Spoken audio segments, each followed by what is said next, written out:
Everything you've been told about prop firm challenges treats them as a one-time event. You save up, you use the discount code, you buy the account, you trade phase 1, you trade phase 2, you get funded, you get a payout. But that framing is wrong, and it's why you're not making any meaningful money from prop firms. I've spent the last few days modeling this with Monte Carlo simulations based on my live R distribution at different cadence intervals across thousands of simulated years. And the conclusion isn't subtle. And once you understand why, the entire game changes. So if you search any prop firm content on YouTube, you'll see vaguely the same content. This idea of how I pass, the strategy that I use to pass, passing FTMO in 1 week. This very samey, generic content. And it's all framed around a single challenge, one singular challenge. One attempt, one result. And this framing serves prop firms perfectly well because they want you to focus on the transaction. They want you to focus on the rules, the system, the trading. They don't want you to think about it like a business, like an actual system that you can put in place. Every serious trader is not running one challenge at a time. They're running a fleet of challenges, up to 5, 10 challenges in one singular time, all at different stages and all rotating this revolving door type system at different stages in the funded cycle. And nobody talks about the portfolio construction around prop firms.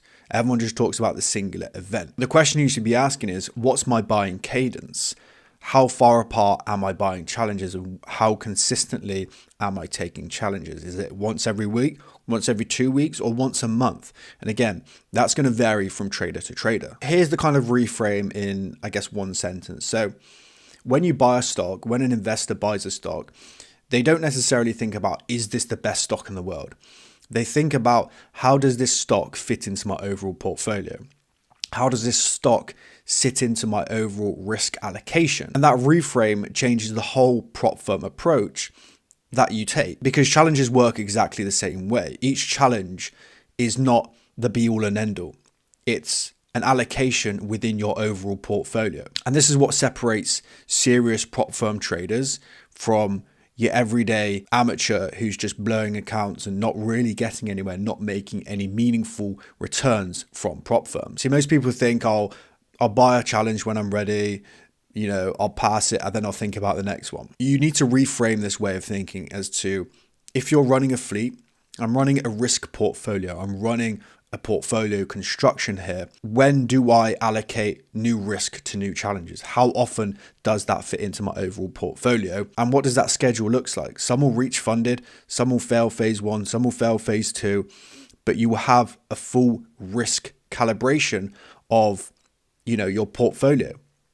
And it's going to vary, which is fine. And that's how risk allocation looks like. That's what proper risk allocation looks like. And what does this distinction look like in person? Because once you start accepting that some challenges are going to fail, some might not reach it to funded, you're not looking at it from a personal failure, not looking at it from a personal stance here. You're looking at it from a statistical standpoint, a risk allocation standpoint. And that's when the whole decision-making process changes, because you stop revenge buying after a loss, you stop confidence buying after a winning streak, and you start buying via the calendar, when the calendar tells you to buy.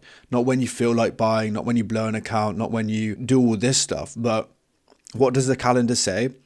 Is it time to buy a new account? If it is, you do that. If it's not, you don't. And you start looking at it from a risk allocation standpoint. You start looking at it from an investor standpoint. And those behavioral shifts are worth more than any strategy tweak will ever do for you. Because you have to think about it as in, if you buy 3 accounts and you trade them all at the same time, they are all correlated. They will all die at the same time, or they would all pass at the same time. But all of those 3 accounts are correlated. There is no diversification in those accounts.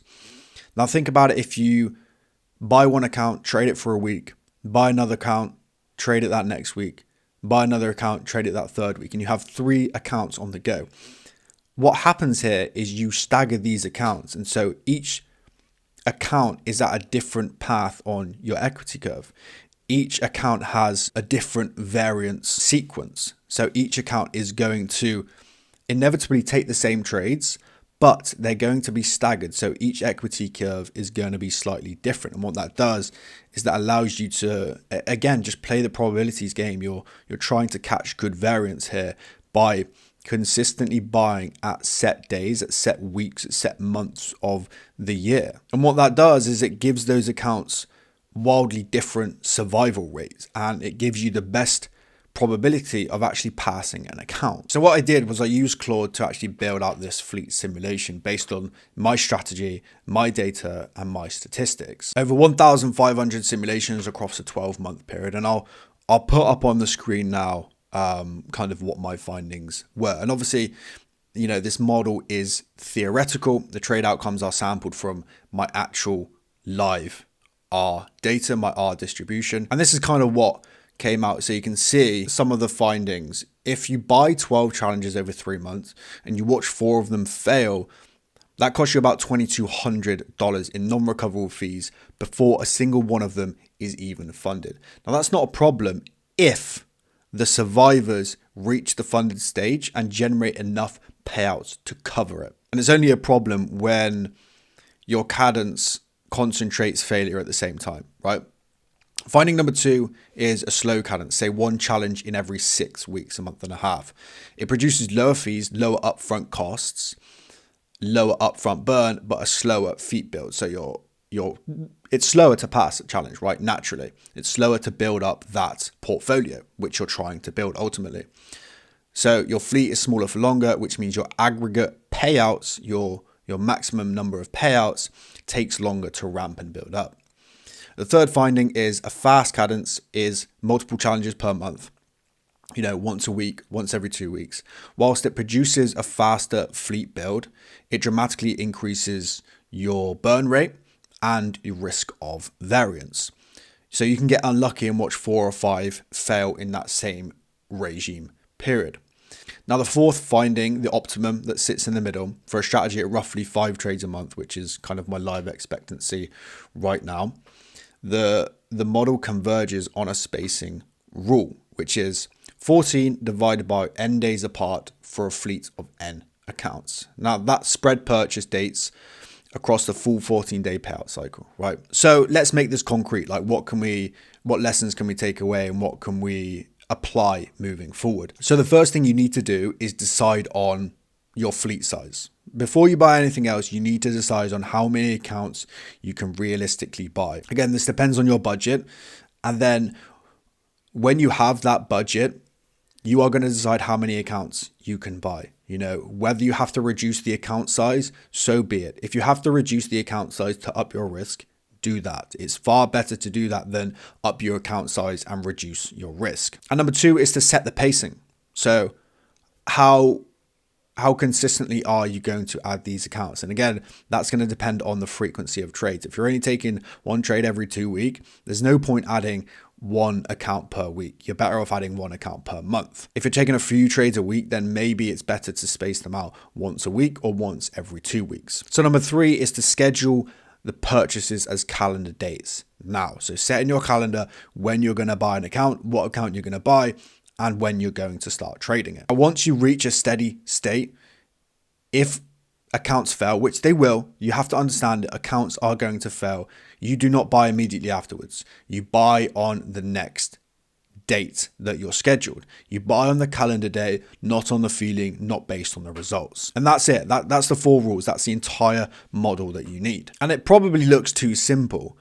And that's why most people don't follow it, because they want it to be complicated. They think it has to be more sophisticated than it is. But you have to understand what game you're playing here and how to actually play the game.